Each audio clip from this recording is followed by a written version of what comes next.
Hello guys, welcome back to the channel. So in this video we'll be looking at patterns which have a very high probability of playing out. So in this video we'll be looking at patterns within patterns. These are patterns that occur inside the bigger structures.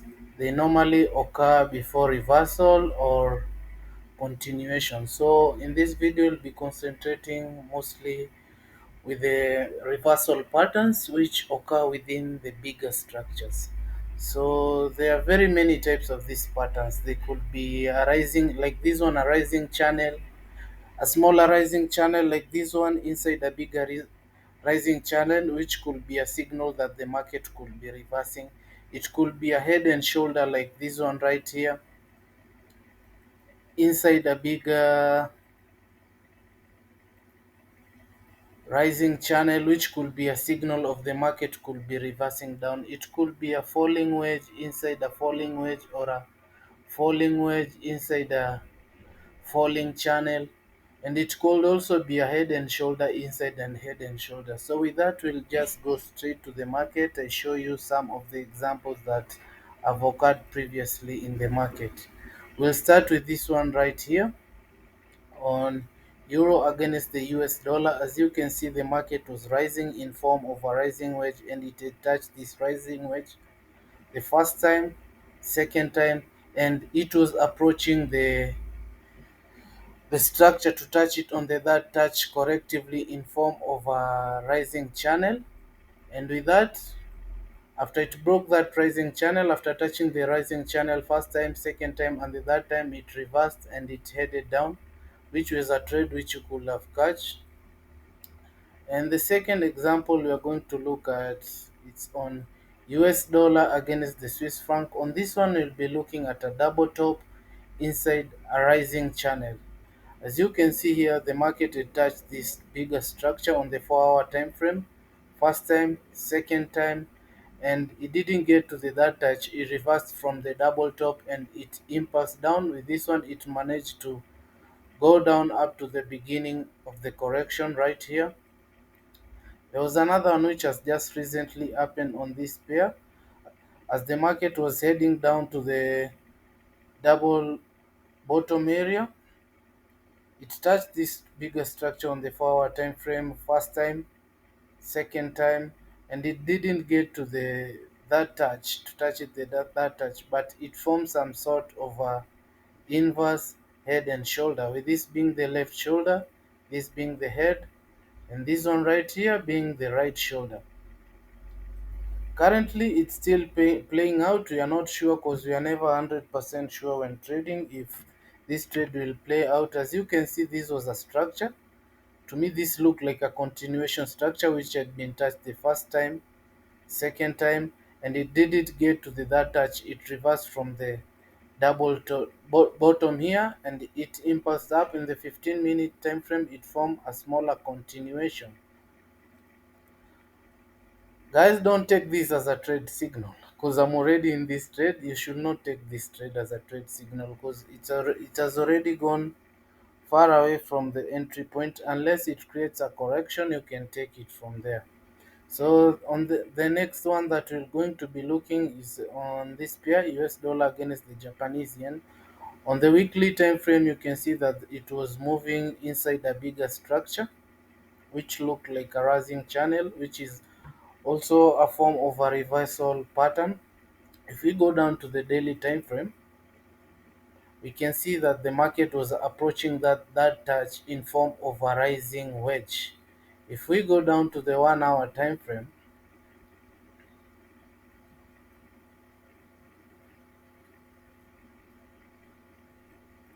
guys, and this is also an example of how we use confluences. You can see on the 1-hour time frame, this rising wedge was touched the first time, second time, and then on the third touch, it got there correctively and it impulsed down, corrected, impulse down, corrected. The way the markets move in impulse correction, and now it's down here. We are waiting to see what the market will do. So on the next example, we'll go to the Great Britain pound against the Japanese yen. As you can see, it had impulse down from here, From up here it impulse down and it formed a bigger structure which was a continuation structure, and it touched this continuation pattern first time, the second time, and on the third time it approached it correctively in form of a rising channel, and it touched that rising channel the first time, second time. As you can see, on the third touch it started forming these rejection candles, and from there it impulse down, corrected, impulse down, corrected, impulse down, corrected, and now it's here heading to this other structure, which to me looks like a continuation structure. It's heading to the third touch. We'll go to the next example, which is on New Zealand dollar against the Japanese yen. The same with this pair, you can see that it was inside a bigger structure which had been touched the first time, second time, and on the third touch it approached it in form of a rising wedge. This is on the 4-hour time frame. If we go down to the 1 hour time frame, we can see that inside that rising wedge there was another structure inside that structure. So this was a structure inside a bigger structure, and as the market was approaching to touch that structure on the third touch on the 1 hour time frame, it approached it in form of a rising channel, and from there, from the that touch on the rising channel, it impulse down, corrected, impulse down, corrected, and it is forming another structure down here. So we'll go to the next example, which is on Australian dollar against the Canadian dollar.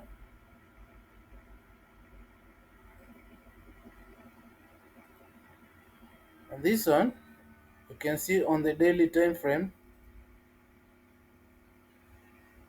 this was a double top area right here where there's this ray line. And if you go down to the 4 hour time frame, you can see that the market was approaching that double top area in form of a rising wedge. This is on the 4 hour time frame. If we go down to the 1 hour time frame, we can see that there was also another pattern within that pattern.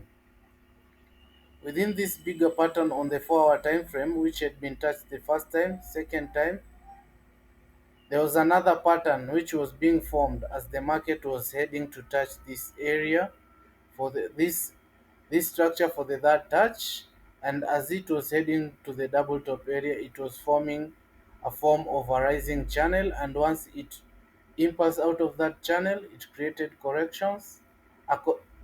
It impulsed and then it trickled back up down a little and then created a correction, and it continued impulse down, and now it's forming another structure which we are waiting to see how it will go, to see which structure it will be. So guys, that has been our video for this week.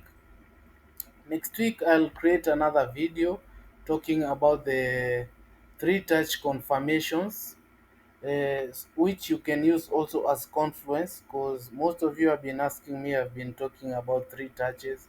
So next week I'll create a video about the three touches confirmations. And please guys, before you implement these things on the live markets, make sure that you backtest them. And thank you for watching, and please like and subscribe to this channel and recommend others to this video.